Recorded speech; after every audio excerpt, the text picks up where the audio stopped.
Well, I believe very strongly that the way to do that is what the previous Liberal government did, and that is not only child care spaces, but early childhood education and childhood spaces. We negotiated with every province and every territory, regardless of political stripe, an agreement. It's the provinces that will create the childhood and childhood education spaces. It's the federal government that needs to show leadership. One of the roles of the federal government is not to shrink from its responsibilities, but be part of the solution. And one way to do that is to provide those spaces in collaboration with the provinces and territories.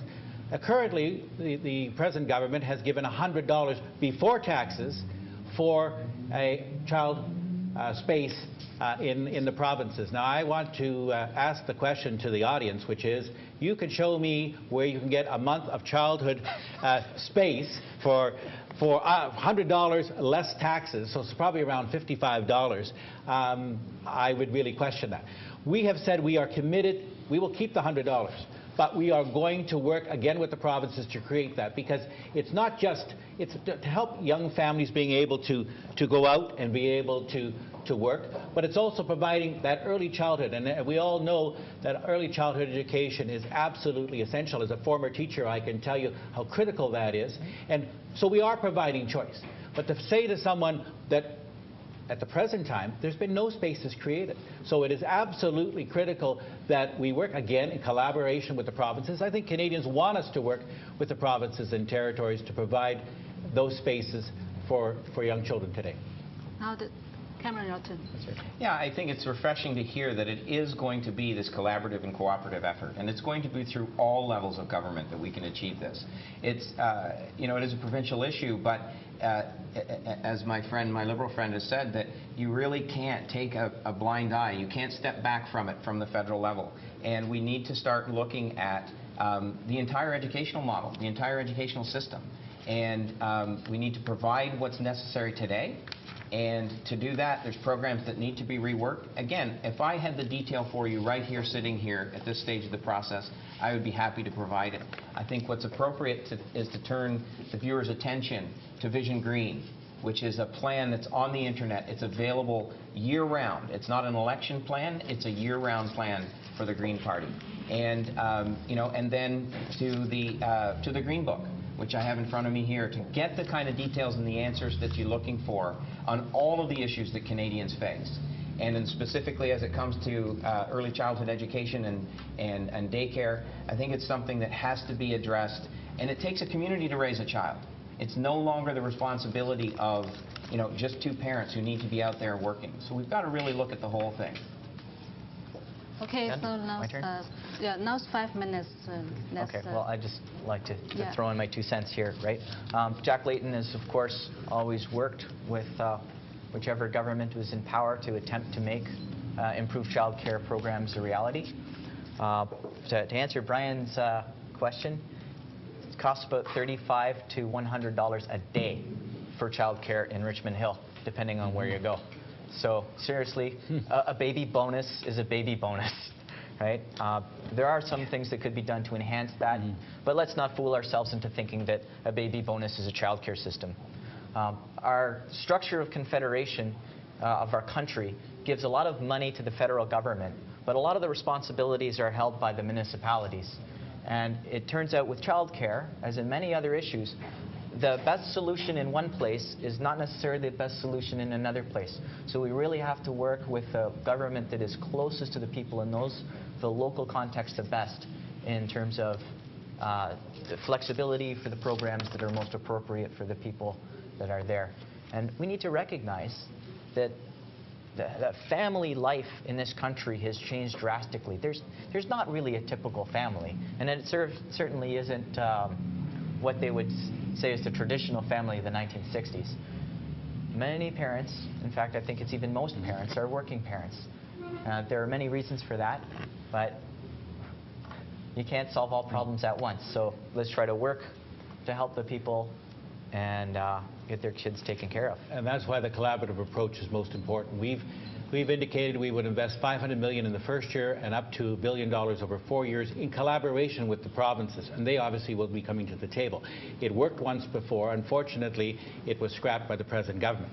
We want to have new, affordable spaces, affordable. And my friend is absolutely correct. That's why the $55 after taxes does not work a month. It's also important to keep in mind that we will continue the universal child benefit, but it is absolutely critical that we do this in collaboration. And as a former municipal councillor and former president of the Federation of Canadian Municipalities, I cannot see anything more that hits a community than issues such as early childhood education and daycare. People cannot, they're making choices. Do I go out and work, or do I stay home because I don't have the ability to afford spaces for my child? We shouldn't have people in those kind of situations. And so I think it's absolutely imperative. I think that's what Canadians are looking for. And again, in conjunction with our partners, we can move that issue forward. Okay, Kevin? Yeah, I think that all I would add to that is that none of these issues can be handled in isolation.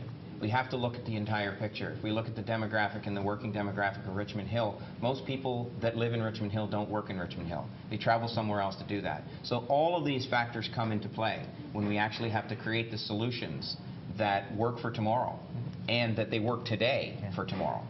Yeah. So the realities of family life have changed, right?